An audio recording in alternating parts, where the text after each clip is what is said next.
ஹிமாலய மலையின் அடிவாரத்தில் கங்கை நதியில் குளித்துக் கொண்டிருந்தாள் பார்வதி தேவி.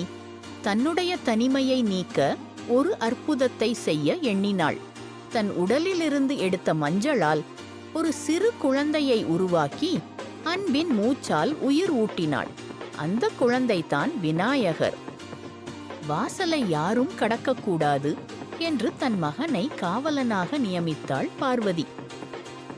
அந்த நேரத்தில் வந்தார் சிவபெருமான்.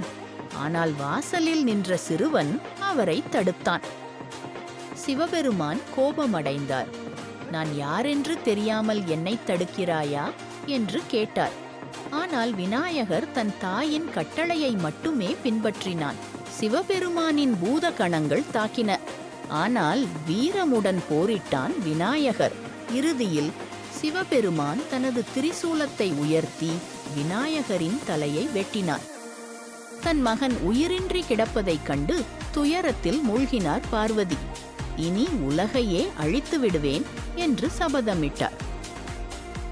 அப்போது சிவபெருமான், வடக்கு நோக்கி படுத்திருக்கும் உயிரினத்தின் தலையை கொண்டு வாருங்கள் என்றார். தேடி சென்றவர்கள் ஒரு யானையின் தலையை கண்டனர். அந்த யானையின் தலையை வைத்து மீண்டும் உயிர் பெற்றான் விநாயகர். வானத்தில் தங்க மலர்கள் பொழிந்தன. இவன் இனிமேல் அனைத்து காரியங்களுக்கும் முதலில் வழிபடப்படுவான் என்று அறிவித்தார் சிவபெருமான். அதிலிருந்து கணேசா உலகின் முதல்வனாக போற்றப்பட்டார்.